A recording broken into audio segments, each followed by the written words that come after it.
नमस्कार, मी बंडू गजानन बेलखेडे, एक तुमच्यासारखा सामान्य शेतकरी.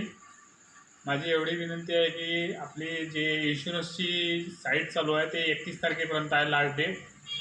आता जसं यंदा जास्त बरसात पडून राहिली त्यांच्या कारणाने जसं कापूस आहे, सोयाबीन आहे, याचा इन्शुरन्स सगळ्या शेतकऱ्यांनी काढून घ्यावा. सोयाबीनची चलन ₹580 आणि कापसाची चलन ₹900 प्रति हेक्टर आहे.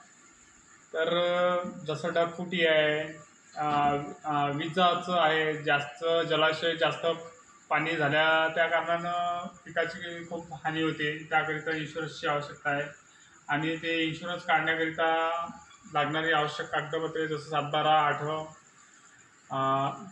बँकचे पासबुक, आधार कार्ड आणि मोबाईल नंबर इत्यादीची आवश्यकता आहे. कोण्याबी CSC केंद्रावर जाऊन आपला आजच इन्शुरन्स 100% काढून घ्यावा आणि ही माहिती जास्तीत जास्त शेतकऱ्यांना शेअर करावी हीच माझी विनंती आहे.